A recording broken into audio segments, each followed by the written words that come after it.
they say that, and I'm talking about the MPP, they say that you erroneously included some 49.2 billion in these expenditure claims without proper verification.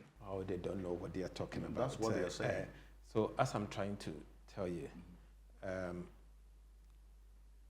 first of all, the way Ministry of Finance works, the Ministry of Finance is a central management agency that obviously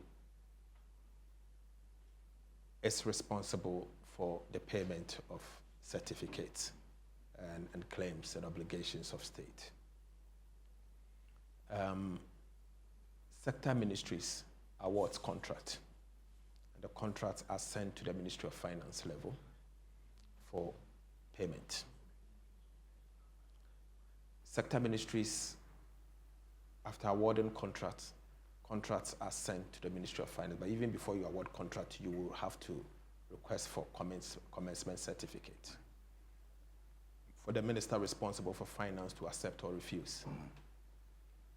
These contracts were awarded, work has been done, and certificate has been processed and sent to the Ministry of Finance for the minister responsible for finance to process and pay.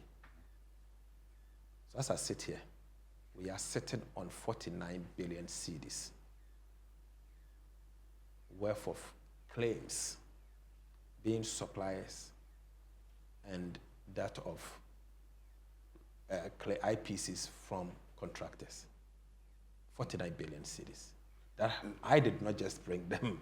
This came from the sector ministries, of which MPP ministers were there, their own chief directors, and others sent to the ministry for payment. Aside that, is this part of the 67.5? It's part of the 67.5. Aside the 49 billion, there's another 18 billion cedis sitting with the Controller and Accountant General. And that was signed by the Minister of Finance processing for payment. So the two put together is what you get the 67.5 billion cedis. So this 67.5 is, this data is what you got from the ministries department and agencies themselves. Because they point to, they say the professionals in the ministry, they know that in putting together such expenditure, you don't have to add what you have not verified. And you may not be taking advice from them. So simply, they were hiding it. They were hiding this? Yes, because they were hiding it and they are surprised that it has come out, and that is why they are so worried. But the fact remains that these are arrears. The fact remains that these are bills and obligation of state, and the Republic of Ghana is supposed to pay. What we need to verify is to find out that these certificates that has become an obligation of state are legitimate.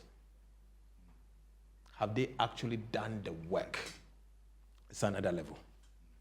But even before you go there, the certificates are sitting here at the Ministry of Finance. Right. And that is why contractors keep coming here and asking for their payment.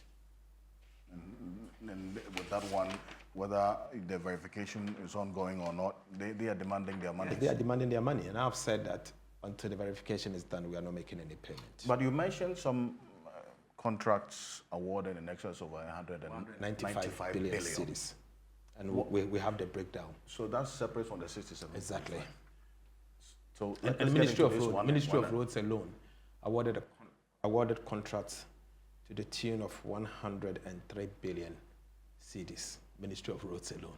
And out of the 195 billion, 102 billion is coming from Ministry of Roads. And do these have commencement certificates? No, they don't. They don't have commencement certificates. So what? They don't have authorization. But some of them were executed or carried out. Yes. What that means is then you have to take a decision. You will have to take a decision. Or not. And the decision will be taken. Whether to pay or not? Yes, a decision will be taken whether to continue with those contracts or not. And this will be based on after evaluation? Based after the evaluation.